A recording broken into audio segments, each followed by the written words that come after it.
Hello, कसे आहात? मजेत ना? मजेतच राहा. मी अनिता इंगळे मराठी व्लॉग्समध्ये तुम्ही सर्वांचं मनापासून स्वागत करते. मागच्या व्लॉगमध्ये पन्ह बनवलं होतं. मला रेसिपी तुमच्यासोबत शेअर केली होती, पण सर्व करायचं राहिलं होतं. तर मी सांगितलं होतं की मी नेक्स्ट व्लॉगमध्ये दाखवेल.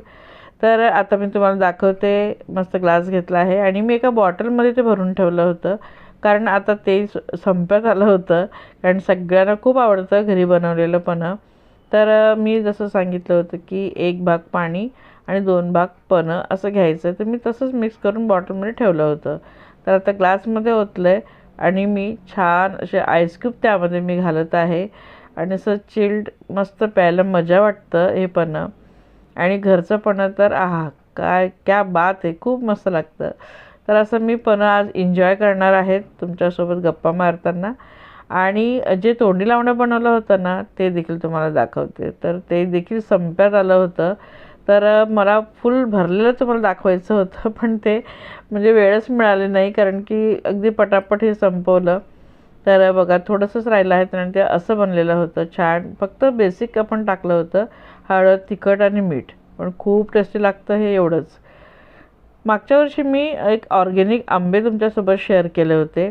तर ते खूप खूप आवडले, घरामध्ये प्रचंड आवडले, खूप गोड आहे. तर ह्या वर्षी मी आधीच ऑर्डर देऊन दिला होता की मला ते आंबे पाहिजे. मैत्रिणीला आधीच सांगून ठेवलं होतं की माझा ऑर्डर अगदी रेडी आहे, आम्हाला तेच आंबे पाहिजे. तर हे ऑर्गॅनिक आंबे आले होते आणि थोडेसे कच्चे होते, म्हणून त्याला असं पिशवीमध्ये गुंडाळून आणि स्टीलच्या टाकीमध्ये ठेवून दिले होते, ज्यामध्ये दुसरा सामानसुद्धा आहे. तर थोडं हीटने म्हटलं ते पिकतील. रोज काय करते, त्यांना मी संध्याकाळी काढते आणि चेक करते कुठला पिकला आहे का, कुठला खराब तर नाही होत आहे. आणि आलटून पलटून सगळ्यांना बघून आणि मग खाण्यासाठी जे योग्य आहे ना, ते मी काढून घेते. एक थोडा खराब होत होता म्हणून त्याला काढून घेतलं आहे. याआधी मी आदल्या दिवशी 2 खाऊन झाले आहेत आम्हाला आणि पूर्वेशला देखील प्रचंड आवडला. अंकितला तर मी आज दिला होता, तर त्यालाही खूप आवडले आणि खूपच गोड आहे. अगदी हापूसला मागे टाकेल असा आंबा आहे. तर 2 आंबे मी काढून घेतले. रात्री सगळ्यांना मग जेवताना मी सोबत त्याला कापून देते आणि परत मी हे टाकीमध्ये त्यांना ती आंब्याची पिशवी ठेवून दिली. हीटमुळे लवकर पिकतात, कारण कुठलीही पेटी किंवा गवत माझ्याकडे नव्हतं. तर असं कापडी पिशवीमध्ये ठेवलं ना आणि छान गुंडाळून वगैरे ठेवलं एखाद्या गरम ठिकाणी, तर ते पिकतात लवकर. तर यांना फ्रीजमध्ये ठेवून देते आता, म्हणजे छान असे गार संध्याकाळी जेवताना खाता येईल. आणि फ्रीजमधून हे 2 डबे मी काढते आहे. तर याच्यात काय काय आहे ते तुमच्यासोबत पुढे मी शेअर करते आणि खूप छान अशी रेसिपीसुद्धा मी तुमच्यासोबत शेअर करणार आहे. पण आता मी छान एन्जॉय करते, पण तुमच्यासोबत काही शॉपिंग देखील शेअर करते. तर डीमार्टला मी गेले होते संडेला, जान्हवी आणि मी. तर तिथून काही शॉपिंग केली आहे. तर सर्वात पहिले हे ब्लँकेट दाखवते. खूप सुंदर आणि खूप छान अशी क्वालिटी होती. रंग देखील खूप सुंदर सुंदर होते तिथं आणि आपल्याला परवडेल तशी प्राईज होती. तर मी हे घेतलं आहे अंकितसाठी, त्याला त्याला हवं होतं आणि खूप छान आहे खरंच. म्हणजे तुम्हाला जर घ्यायचं असेल ना, नक्कीच तुम्ही डीमार्टमधून घेऊ शकतात. तर हे 549ला म्हणजे 550ला हे मला पडलं आहे आणि खूप छान क्वालिटी, मऊसूत आहे अगदी. आणि पूर्वेशकडे होतं, तर ते त्याने ऑनलाईन घेतलं होतं. ते देखील मी तुम्हाला दाखवते की ते कसं आहे. ते त्याला 600ला पडलं होतं आणि हे मी डीमार्टमधून आणलं. हे मला 550ला पडलं. 500 रुपयाचा सॉरी 50 रुपयाचाच फरक आहे आणि क्वालिटीमध्ये देखील अगदी 19-20चा फरक आहे. काही जास्त फरक नाही आहे. तर हे मी डीमार्टमधून घेतलं होतं आणि हे पूर्वेशने ऑनलाईन घेतलेलं होतं. हे 600 रुपयाला घेतलं होतं.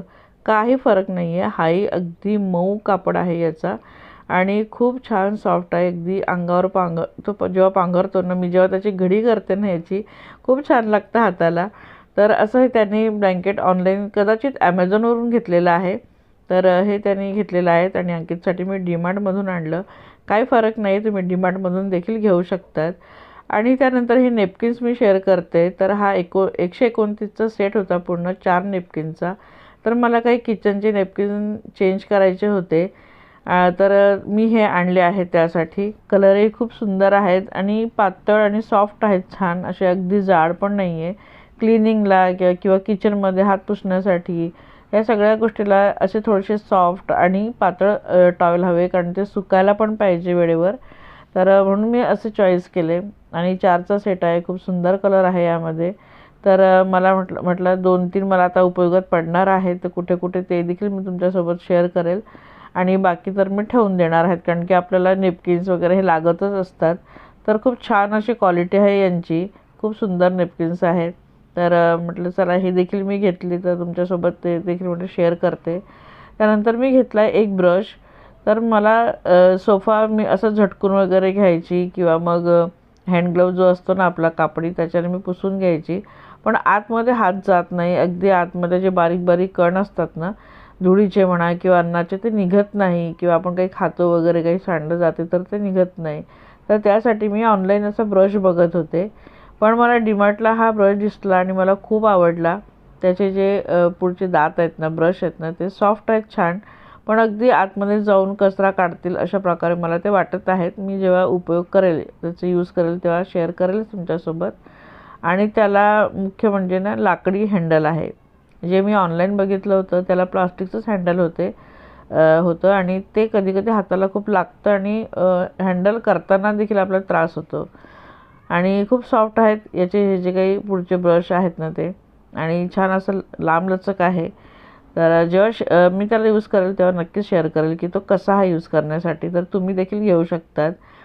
संध्याकाळी मी दिवाबत्ती करायला गेले आणि तेव्हाच अगदी पहिलाच दिवा लावायला गेले आणि लाईट गेले होते. मग मी अंधारातच आधी दिवे लावून घेतले आणि लाईट लगेचच आली होती. खरं तर लगेच लाईट येऊन गेली. मी दिवे वगैरे लावले, दिवाबत्ती केली देवाजवळ आणि बाहेरचा दिवा लावायला लागले तेव्हा लगेच लाईट आली होती. तर दिव्यांचा प्रकाश ना अंधारामध्ये पण किती छान वाटतं ना. रोज संध्याकाळी दिवाबत्ती केली की खरंच खूप प्रसन्न वाटतं. आपल्या घरात जी काही निगेटिव्हिटी असते किंवा जे काही नकारात्मक आपले विचार असतात, ते ही दिवाबत्ती केल्याने, घरामध्ये छान असं कपूर धूप लावल्याने लगेच ते बाहेर निघून जातं आणि आपल्याला देखील खूप छान वाटतं. तर बघा आता लाईट आलेली आहे, तर मी बाहेरचा दिवा, नंतर तुळशीजवळचा दिवा आणि माठाजवळचा दिवा वगैरे लावून घेते. तर हे रोजचं काम आहे. दिवाबत्ती झाली ना की मग मी लगेच स्वयंपाकाला लागते. तर हा दिवा मी तुम्हाला दाखवते. अगदी छोटासा असं झाकण आहे त्याला. तर तुळशीजवळ मी मातीचाच दिवा लावत होते, पण आता संध्याकाळी वारा खूप सुटतो, तो दिवा विझून जायचा, म्हणून मग मी तो झाकणाचा दिवा आता ठेवायला लागले. आणि हे तुम्हाला दाखवते की मगाशी मी फ्रीजमधून काढलं होतं ना, हे बघा काळा वाटाणा आहे, छान मोड आले आहेत त्याला. मी मोड आणले होते छान आणि फ्रीजमध्ये ठेवून दिले. तर फ्रीजमध्ये ठेवल्याने अजून छान मोठे मोठे मोड आले आहेत त्याला. आणि बटाटे बॉईल वगैरे करून ठेवते मी बऱ्याचदा, एखाद्या भाजीला इमर्जन्सीला जर हवं असेल तर. तर आता यापासून मी काय बनवते ते तुम्हाला सांगते. याला मी आता बॉईल करायला ठेवलं आहे. मी याची एक 3-4 शिट्या काढून घेणार आहेत, जरा सॉफ्ट त्यांना होऊ देणार आहे, चांगलं शिजवून घेणार आहेत. आणि याचे ना मी सकाळी नाश्त्याला कटलेट बनवणार आहेत किंवा टिक्की बनवू शकतात, टिक्की बनवणार आहेत. आणि त्याचा मी मसाला देखील सुद्धा आता करून घेते रात्रीच. तर कोथिंबीर, आलं, लसूण आणि हिरवी मिरची घातली आहे त्यामध्ये आणि याची पेस्ट करून घेतली. त्यानंतर जो काही वाटाणा शिजला होता त्याला निथरवला आणि त्याला देखील त्याची भरड केली. अगदीच बारीक पेस्ट नाही करायची, त्याला थोडंसं जाडसर वाटायचं. आणि घरामध्ये फ्रीजरमध्ये हिरवे वाटाणे देखील होते, मी त्यांना ब्लांच करून वगैरे मी ठेवले होते. तर ते देखील मी यामध्ये थोडेसे घातले टेस्टसाठी. किंवा छान असं ज्या काही भाज्या असतील ना घरामध्ये त्या तुम्ही घालू शकतात, गाजर, वाटाणे किंवा मग इतर काही ज्या काही शिमला मिर्च वगैरे तुम्ही सगळं काही घालू शकतात यामध्ये. बेसला तुम्ही हे काळा वाटाणा घ्या, खूप टेस्टी लागतो. ही जी टिक्की आहे ना खूप टेस्टी लागते. बटाटा होता, एक बटाटा घेतला मी, कुस्करून घेतला. त्यामध्ये थोडंसं बेसन पीठ घेतलं आणि काही मसाले घेतले आहेत बेसिक, जसं हळद, धने पावडर, जिरे पावडर आणि थोडासा मी किचन किंग मसाला घेतला आहे, मीठ घेतलं आहे स्वादानुसार. आणि याला असं ओबडधोबड मिक्स करून ना मी एका डब्यामध्ये काढून आणि फ्रीजमध्ये ठेवून देणार. म्हणजे सकाळी ना खूप घाई होते हे सगळं करताना, मग स्वयंपाक बाजूला राहून जातो आणि नाश्ता एवढा जर बनवायचा असेल ना तर मग तो वेळेवर होत नाही. त्यामुळे हे रात्री सगळी प्रिपरेशन करून ठेवले की सकाळी मग बेफिकर असतो, थोडं पटकन बनवून फ्राय करून देता येतं. आता मी तुम्हाला सकाळीच भेटते. तर पहाटे तर टिफिन वगैरे सगळं होऊन गेला आणि इंगळे साहेबांना मी बनवून दिले तेव्हा शूट नाही केलं. आणि आता मी अंकितला बनवून देते तेव्हा शूट करून तुम्हाला दाखवते. तर अशा छान टिक्क्या मी इथं तयार करून घेतल्या आणि बाहेरून त्यांना रवा लावलेला आहे मी. तुम्ही काही लावू शकता, तीळ लावा किंवा बारीक शेवया लावा किंवा बारीक शेव लावा, जे तुमचे आवड असेल, किंवा असेही फ्राय केले तरी चालेल. तर मी त्यांना शॅलो फ्राय करते, डीप फ्राय नाही करत आहे, कारण सगळंच काही शिजलेलं आहे त्यामध्ये. त्यामुळे आपल्याला गरज नाही त्यांना डीप फ्राय करायची. आणि थोडंसं तेल घातलं पॅनवर आणि त्यावरती हे सगळे मी लावून दिले होते आणि परत त्यांना पलटवले. तर बघा दुसरीकडून खालची बाजू गोल्डन ब्राऊन झाली. त्यानंतर मी त्यांना पलटवले होते आणि दुसऱ्या बाजूने देखील गोल्डन ब्राऊन होऊ दिले. आणि खूप मस्त अशा ह्या टिक्कीज तयार आहेत. खूप टेस्टी, खूप भन्नाट लागतं, खरं सांगते. नक्कीच करून बघा. काळा वाटाणा नसेल तर तुम्ही चणे घाला, किंवा छोलेसुद्धा जर बॉईल केलेले असेल ते सुद्धा तुम्ही अशी त्याची टिक्की बनवू शकतात. खूप मस्त लागतं हे टिक्की आणि कशासोबतही खाऊ शकतात. तर मस्त असे दोन्ही बाजूने छान असं खरपूस भाजून घेतलं मी त्यांना. तेल पण फार कमी लागतं याला. तर बघा असे दोन्ही साईडनं खूप छान असं मी भाजून घेतलं आहे आणि असं कधी वाटतच नाही की हे फ्राय केलेलं नाही आहे. खूप छान लागतात. तर बघा आता अंकितला सर्व करते आहे. तर अंकितला त्याला कुठली चटणी वगैरे नाही आवडत, त्याला सॉस आणि मग त्यासोबत मेयोनीज दोघंही त्याला हवं होतं. तर दोघंही मी त्याला दिलं आणि अशी मस्त प्लेट आपली सर्व आहे. आणि चला मग ही रेसिपी कशी वाटली आणि एकूण आजचा व्लॉग कसा वाटला कमेंट करून नक्की सांगा. व्हिडिओ आवडला असेल तर लाईक करा, चॅनल सबस्क्राईब करायला विसरू नका. भेटूया पुढच्या व्हिडिओमध्ये. बाय.